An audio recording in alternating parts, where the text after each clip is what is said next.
Everyone. आज हम इस वीडियो में 23 अगस्त 2023 के PYQ देखेंगे जो CDP के 30 क्वेश्चन होंगे। ठीक है, तो चलिए वीडियो स्टार्ट करते हैं।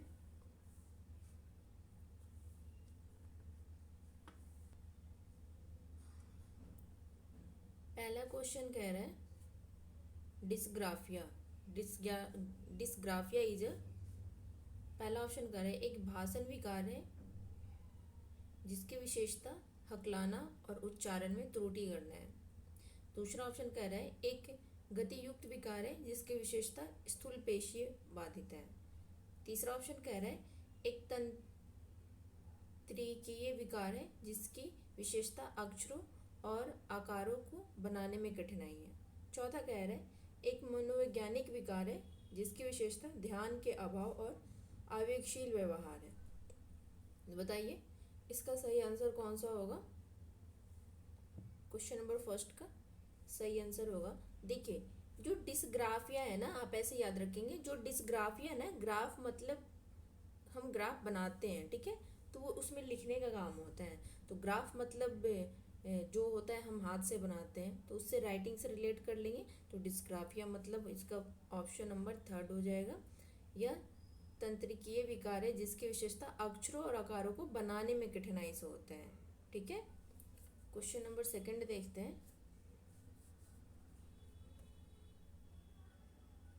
सेकंड कह रहा है प्रतिभावान बच्चों को शिक्षित करने का उपागम जो उन्हें असामान्य रूप से तीव्र गति से पाठ्यचर्या के माध्यम से आगे बढ़ाता है क्या कहलाता है। पहला ऑप्शन है विभेदित निर्देशन, दूसरा है संवर्धन, तीसरा है त्वरण गतिवर्धन, चौथा है विसर्जन। तो बताइए इसका सही आंसर कौन होगा। इसका सही आंसर हो जाएगा ऑप्शन नंबर थर्ड, एसिलिरेशन, त्वरण गतिवर्धन। ठीक है, क्वेश्चन नंबर थर्ड देखते हैं। क्वेश्चन नंबर थर्ड कह रहे हैं शिक्षक जो समावेशी कक्षाओं की दिशा में काम कर रहे हैं उन्हें चाहिए कि वे, पहला ऑप्शन है पाठ्यचर्या में अनुकूल करें, दूसरा ऑप्शन है विविध दृष्टिकोणों को शामिल करें, तीसरा ऑप्शन है अपने समय के अंतर्निहित पूर्वाग्रहों की जांच करें, चौथा ऑप्शन है विविधता को एक बाधा के रूप में देखें।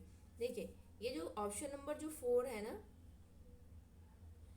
ये जो फोर है ऑप्शन नंबर फोर, ये विविधता को एक बाधा के रूप में देखें, तो ये निगेटिव ऑप्शन है। तो हम ये देख लेंगे कि फोर किस किस में है। अगर हमें ये भी नहीं पता है फर्स्ट सेकंड थर्ड सही है या गलत है, अगर हमें ये भी पता चल गया कि एक ही गलत है, तो हम यहाँ ढूंढ लेंगे ये फोर इसमें भी है, फर्स्ट में भी है, थर्ड में भी है, फोर्थ में भी है। तो फोर जिस जिस में है वो ऑप्शन तो ऐसे ही कैंसिल हो गया, तो हमारा सही आंसर हो जाएगा option number second.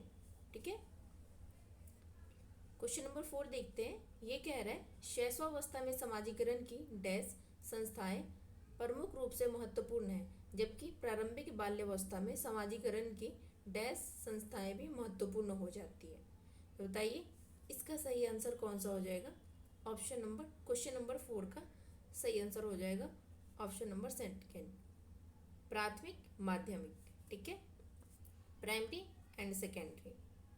Question number five देखते हैं। क्वेश्चन नंबर फाइव कह रहा है लेव वाइगोस्की के अनुसार, पहला ऑप्शन कह रहा है सामाजिक कारक भाषा विकास को प्रभावित करते हैं परंतु संज्ञानात्मक विकास को नहीं। दूसरा ऑप्शन कह रहा है संज्ञानात्मक विकास भाषा विकास को सुगम बनाता है। तीसरा ऑप्शन कह रहा है भाषा विकास और संज्ञानात्मक विकास एक दूसरे से स्वतंत्र रूप से विकसित होते हैं। चौथा कह रहा है भाषा विकास संज्ञानात्मक विकास को सुगम बनाता है। तो बताइए क्वेश्चन नंबर फाइव का सही आंसर हो जाएगा ऑप्शन नंबर फोर, भाषा विकास संज्ञानात्मक विकास को सुगम बनाता है। ये लेव वाइगोस्की का कहना है और जीन पियाजे का कहना है कि संज्ञानात्मक विकास जो होता है वो भाषा को सही सुगम बनाता है। ठीक है, लेकिन लेव वाइगोस्की कहते हैं कि संज्ञानात्मक विकास को सुगम बनाता है भाषा। ठीक है, भाषा विकास संज्ञानात्मक विकास को सुगम बनाता है, इसके जस्ट अपोजिट पियाजे कहते हैं, सिर्फ इसके बारे में, बाकी तो अलग है। जरूरी नहीं है कि लेव वाइगोस्की और पियाजे दोनों एक दूसरे का अपोजिट है, ऐसा बिल्कुल भी नहीं है। ठीक है, क्वेश्चन नंबर सिक्स देखते हैं। क्वेश्चन नंबर सिक्स कह रहे हैं लॉरेंस कोहलबर्ग के नैतिक तर्क के किस स्तर पर बच्चे आमतौर पर मानते हैं कि लोगों को समाज की अपेक्षाओं पर खरा उतरना चाहिए और अच्छे तरीकों से व्यवहार करना चाहिए? पहला ऑप्शन है उत्तर संक्रियात्मक स्तर, दूसरा है पूर्व पारंपरिक स्तर, तीसरा है पारंपरिक स्तर, चौथा है पूर्व संक्रियात्मक स्तर। तो बताइए क्वेश्चन नंबर 6 का सही आंसर कौन सा हो जाएगा? इसका सही आंसर हो जाएगा ऑप्शन नंबर 3, पारंपरिक स्तर, कन्वेंशन लेवल। लॉरेंस कोहलबर्ग है, इन्होंने 3 लेवल दिए हैं और एक लेवल के अंदर 6 स्टेज दिए, इन 2 स्टेज दिए हैं, तो टोटल 3 लेवल के कितने स्टेज हो गए? 6 स्टेज हो गए। क्वेश्चन नंबर 7 देखते हैं। निम्नलिखित कथन को पढ़िए तथा सही विकल्प का चयन कीजिए। पहला कह रहा है, अभिकथन कह रहा है, शिक्षकों और साथियों जैसे अधिक जानकार अन्य लोगों के साथ बातचीत शिक्षार्थी को उनकी समझ और कौशल विकसित करने में मदद करने के लिए आवश्यक समर्थन और मार्गदर्शन प्रदान कर सकती है। कारण कह रहे हैं, सामाजिक संपर्क सीखने और विकास का एक प्रमुख घटक है। तो बताइए इसका सही आंसर कौन सा हो जाएगा क्वेश्चन नंबर 7 का? पहला कह रहा है ए और आर दोनों गलत है, दूसरा कह रहा है ए और आर दोनों सही है तथा आर ए की सही व्याख्या करता है, तीसरा कह रहा है ए और आर दोनों सही परंतु आर ए की व्याख्या नहीं करता, चौथा कह रहा है ए सही है परंतु आर गलत है। तो बताइए 7 का सही आंसर कौन सा हो जाएगा? इसका हो जाएगा ऑप्शन नंबर 2, ए और दोनों सही है और आर ए की व्याख्या भी करता है। ठीक है, क्वेश्चन नंबर 8 देखते हैं।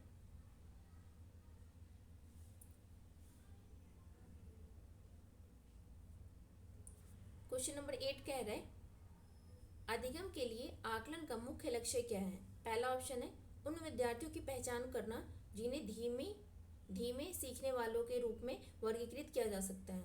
दूसरा ऑप्शन कह रहा है विद्यार्थी के प्रदर्शन का मूल्यांकन करना और ग्रेड देना। तीसरा ऑप्शन कह रहा है विद्यार्थियों को प्रतिपुष्टि प्रदान करना जिसका उपयोग उनके अधिगम में सुधार के लिए किया जा सकता है। चौथा ऑप्शन कह रहा है विद्यार्थी के प्रदर्शन की तुलना एक मानक या तय पैमाने पर से करना। तो बताइए 8 का सही आंसर कौन सा हो जाएगा? इसका सही आंसर हो जाएगा ऑप्शन नंबर 3, विद्यार्थियों को प्रतिपुष्टि प्रदान करना जिसका उपयोग उनके अधिगम में सुधार के लिए किया जा सकता है। क्वेश्चन नंबर 9 देखते हैं।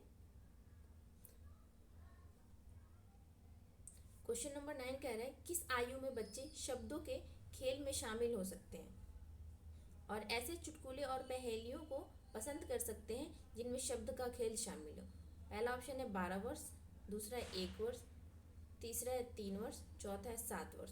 तो बताइए 9 का सही आंसर कौन सा हो जाएगा? इसका सही आंसर हो जाएगा ऑप्शन नंबर 4, 7 वर्ष। जब बच्चे 7 वर्ष के हो जाते हैं तो ये छोटी छोटी चीज़ें समझने लगते हैं। क्वेश्चन नंबर 10 देखते हैं। ये कह रहा है कैरल गिलिगन ने कोहलबर्ग की नैतिक विकास के सिद्धांत की आलोचना की है।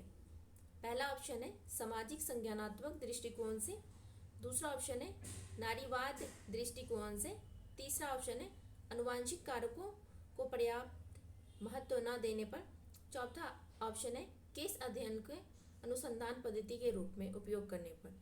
तो बताइए इसका सही आंसर कौन सा हो जाएगा? इसका सही आंसर हो जाएगा ऑप्शन नंबर 2। ठीक है, क्वेश्चन नारीवाद दृष्टिकोण से।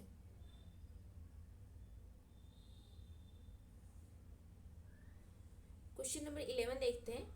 11 कह रहा है जीन पियाजे के अनुसार पूर्व संक्रियात्मक चिंतन की मुख्य विशेषताओं में से एक है जो किसी स्थिति के एक पहलू पर ध्यान केंद्रित करने और दूसरे के उपेक्षा करने की प्रवृत्ति को संदर्भित करते हैं। पहला ऑप्शन है कारण परिणाम का विश्लेषण, कारण कार्य संबंध, दूसरा ऑप्शन है केंद्रीयन, तीसरा ऑप्शन है विकेंद्रीयन, चौथा है प्रागमन। तो बताइए 11 का सही आंसर कौन सा हो जाएगा? इसका सही आंसर हो जाएगा ऑप्शन नंबर 2, केंद्रीयन, सेंट्रेशन। क्वेश्चन नंबर 12 देखते हैं। ये कह रहा है प्रारंभिक बाल्यावस्था में वृद्धि डैश और सोच डैश है जबकि मध्य बाल्यावस्था में वृद्धि डैश है और सोच डैश है। पहला है धीमी, कुछ हद तक आत्मकेंद्रित, स्थिर है, तार्किक है। दूसरा ऑप्शन कह रहा है स्थित है, कुछ हद तक आत्मकेंद्रित, धीमी, तार्किक। तीसरा ऑप्शन है स्थिर है, तार्किक, धीमी, आत्मकेंद्रित। चौथा है धीमी, तार्किक, स्थिर, आत्मकेंद्रित। तो बताइए 12 का सही आंसर कौन सा हो जाएगा? इसका सही आंसर हो जाएगा ऑप्शन नंबर 4, प्रारंभिक बाल्यावस्था में वृद्धि स्थिर है और सोच कुछ हद तक आत्मकेंद्रित है, और जबकि मध्य बाल्यावस्था में वृद्धि धीमी है और सोच तार्किक है। ठीक है, क्वेश्चन नंबर 13 देखते हैं। 13 कह रहा है निम्नलिखित में से कौन सा स्थूल गतिक कौशल है? पहला है बुनाई, मोटर स्किल यहाँ पूछ रहे हैं। स्किल यहाँ दो टाइप के होते हैं, एक ग्रोस मोटर होता है, एक फाइन मोटर होते हैं। आगे मैं पहले क्वेश्चन करा तो उसके बाद समझा दूंगी आपको। निम्नलिखित में से कौन सा स्थूल गति कौशल है? पहला है बुनाई, दूसरा है तैरना, तीसरा एक कागज पर वृत्त की रूपरेखा के अनुसार काटना, चौथा एक कागज पर एक बड़े आयत के रूपरेखा के अनुसार काटना।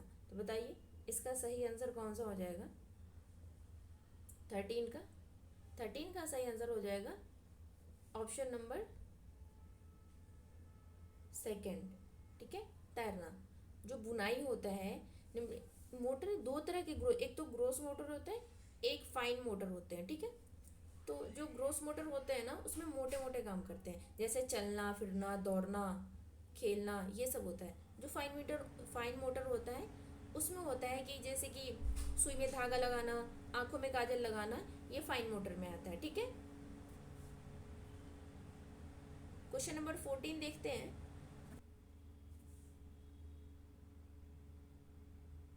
क्वेश्चन नंबर 14 देखते हैं। 14 कह रहे हैं बौद्धिक वृद्धि और विकास के डैश और डैश सिद्धांतों का पालन करते हैं। पहला है एकीकरण, सरल से जटिल, विभेदीकरण, जटिल से सरल। दूसरा है शीर्षगामी अवरोही, समीपस्थ आंतरिक से बाहरी। तीसरा है समीपस्थ अवरोही, शीर्षगामी आंतरिक से बाहरी। चौथा है विभेदीकरण, सरल से जटिल, एकीकरण, जटिल से सरल। तो बताइए इसका सही आंसर कौन सा होगा? 14 का सही आंसर हो जाएगा ऑप्शन नंबर 2। ठीक है, क्वेश्चन नंबर 15 देखते हैं। 15 कह रहे हैं हॉवर्ड गार्डनर के अनुसार एक दर्शन शास्त्री के पास डैश प्रकार की बुद्धि और मूर्तिकार के पास डैश प्रकार की बुद्धि की मात्रा अधिक होती है। पहला ऑप्शन है भाषिक, अंतर्व्यक्तिक, दूसरा ऑप्शन है दिक्य स्थान, अंतर्व्यक्ति, तीसरा है अंतर्व्यक्ति दिक्य स्थान, चौथा है अंतर्व्यक्तिक भाषिक। तो बताइए 15 का सही आंसर कौन सा हो जाएगा? इसका सही आंसर हो जाएगा ऑप्शन नंबर 3, अंतर्व्यक्ति दिक्य स्थान। क्वेश्चन नंबर 16 देखते हैं। 16 कह रहा है अनुभवात्मक अधिगम किस पर बल देता है? पहला है बच्चों के अधिगम पर, शिक्षा के नियंत्रण पर, दूसरा है सीखने में पुनर्बनन की भूमिका पर, तीसरा है आलोचनात्मक प्रतिबिंब के महत्व पर, चौथा है एक प्रक्रिया के बजाय अधिगम को एक उत्पाद के रूप में देखने पर। क्वेश्चन नंबर 16 का बताइए सही आंसर कौन सा हो जाएगा? इसका सही आंसर हो जाएगा ऑप्शन नंबर 3, आलोचनात्मक प्रतिबिंबन के महत्व पर। 17 देखते हैं। ये कह रहा है बच्चों में समस्या समाधान कौशल को बढ़ाने के लिए निम्नलिखित में से कौन सा प्रभावी तरीका है? पहला स्वतंत्र चिंतन को हतोत्साहित करना और घोषणात्मक ज्ञान पर ध्यान केंद्रित करना। दूसरा है कठिन समस्याओं से बचने के लिए उन्हें प्रोत्साहित करना। तीसरा है उन्हें समस्याओं का तैयार समाधान उपलब्ध कराना। चौथा है इन्हें बहुत मंथन करने और सहज अनुमान लगाने के अवसर देना। तो बताइए इसका सही आंसर कौन सा हो जाएगा 17 का? इसका सही आंसर हो जाएगा ऑप्शन नंबर 4। आप जब क्वेश्चन पढ़ेंगे ना, ऑप्शन में अगर ये दे दिया अवसर देना, तो जिस ऑप्शन में अवसर देना होगा ना, ठीक है, उसमें वो सही आंसर होगा। ठीक है, क्वेश्चन नंबर 18 देखते हैं। ये कह रहा है निम्नलिखित कथन को पढ़िए तथा सही विकल्प का चयन कीजिए। अभिकथन कह रहा है शिक्षकों को सार्थक वातावरण बनाना चाहिए जिसमें सभी बच्चों की सक्रिय भागीदारी और संलग्नता हो। कारण कह रहा है सभी बच्चे आंतरिक रूप से सीखने के लिए प्रेरित होते हैं और सीखने में सक्षम होते हैं। तो बताइए 18 का सही आंसर कौन सा होगा? इसका सही आंसर हो जाएगा ऑप्शन नंबर सेकंड, ए और आर दोनों सही है तथा आर ए की सही व्याख्या करता है। क्वेश्चन नंबर 19 देखते हैं। ये कह रहा है निम्नलिखित में से कौन सी प्रक्रिया अधिगम के दौरान योगदान नहीं देती है। आप क्वेश्चन को ध्यान से पढ़ेंगे। नहीं पूछ रहे हैं, हाँ पूछ रहा है, सही पूछ रहा है, गलत पूछ रहा है। ठीक है, हम आधा पढ़ते हैं आंसर लगा देते हैं, ऐसा हमें बिल्कुल नहीं करना है। पहला ऑप्शन है संगठन, दूसरा है वर्गीकरण, तीसरा है वैचारिकता, चौथा है गैर प्रासंगिकरण। तो बताइए 19 का सही आंसर कौन सा होगा? इसका सही आंसर हो जाएगा ऑप्शन नंबर 4 गैर प्रासंगिकरण। क्वेश्चन नंबर 20 देखते हैं। 20 कह रहा है निम्नलिखित में से कौन सा एक ऐसे प्रश्न का उदाहरण है जिसमें विद्यार्थियों को अपनी सोच पर विचार करने की आवश्यकता होती है। पहला ऑप्शन है वाक्यों में संज्ञा और क्रिया के बीच क्या संबंध है। दूसरा ऑप्शन है क्रिया की परिभाषा क्या है। तीसरा ऑप्शन है आप क्रिया के वर्तमान काल में कैसे बदल सकते हैं। चौथा ऑप्शन है कक्षा की शुरुआत से क्रियाओं के उपयोग के बारे में आपकी समझ कैसे बदलती है। तो बताइए 20 का सही आंसर कौन सा होगा?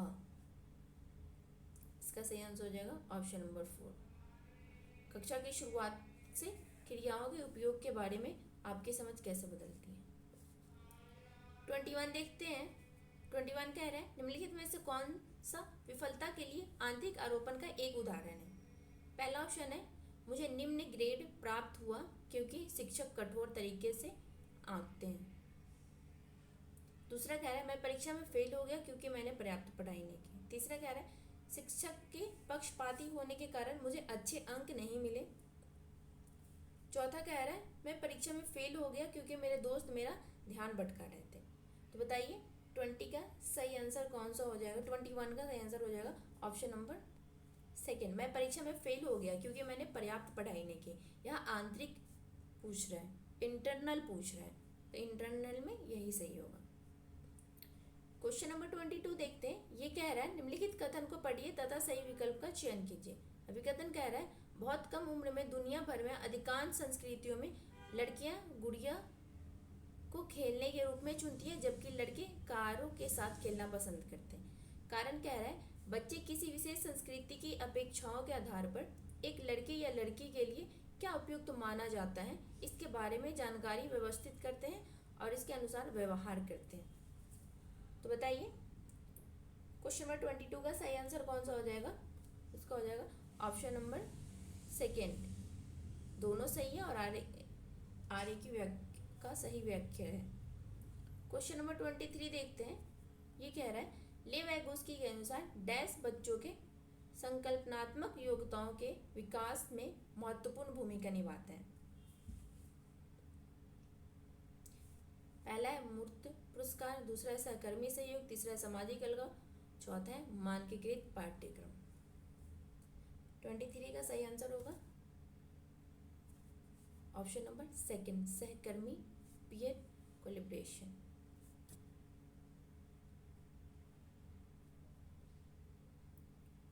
ट्वेंटी 24 कह रहे हैं ले वैगोस्की के सिद्धांत के अनुसार आंतरिक वाक्य। पहला ऑप्शन है बच्चों के लिए एक काल्पनिक दोस्त के साथ संप्रेषण करने का एक तरीका है।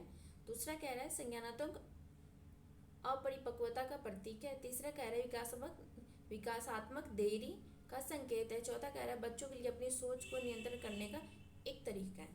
बताइए 24 का सही आंसर कौन सा हो जाएगा? ऑप्शन नंबर 4 बच्चों के लिए अपनी सोच को नियंत्रित करने का एक तरीका है। क्वेश्चन नंबर 25 कह रहा है 4 वर्ष की अपर्णा कहती है कि एक बटन जिंदा है क्योंकि यह उसकी शर्ट को एक साथ बांधने में मदद करता है। जीन प्याजी के अनुसार उसकी सोच की विशेषता है। पहला है प्रगमनात्मक तर्क, दूसरा है जीववादी चिंतन, तीसरा है केंद्रीयन, चौथा है परिकल्पित निगमनात्मक चिंतन। तो बताइए 25 का सही आंसर हो जाएगा ऑप्शन नंबर सेकंड, जीववादी चिंतन। क्वेश्चन नंबर 26 देखते हैं। 26 कह रहे हैं निम्नलिखित में से स्वलीनता वाले विद्यार्थियों की विशेषता कौन सी है? पहला है कल्पना को तथ्य से अलग करने की श्रेष्ठ क्षमता। दूसरा है उन्नत सामाजिक भावनात्मक पारस्परिकता। तीसरा है बार बार दोहराव और आवर्ती व्यवहार। चौथा है संवाद कौशलों का उच्च स्तर। तो बताइए 26 का सही आंसर कौन सा होगा? इसका हो जाएगा सही आंसर ऑप्शन नंबर 3, बार बार दोहराव और आवर्ती व्यवहार।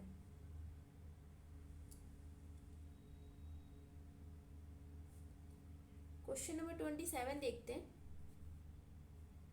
ये कह रहा है निम्नलिखित कथन को पढ़िए तथा सही विकल्प का चयन कीजिए। अभिकथन कह रहा है शिक्षार्थियों के बीच समालोचनात्मक चिंतन को सुगम बनाने के लिए शिक्षकों को उन्हें विविध परिस्थितियों और विभिन्न दृष्टिकोणों से अवगत कराना चाहिए। कारण कह रहा है जब विद्यार्थी विविध मतभेदों के बीच बातचीत में संलग्न होते हैं तो वह समालोचनात्मक और रचनात्मक रूप से सोचने की अपनी क्षमता को सीखते और समृद्ध करते हैं।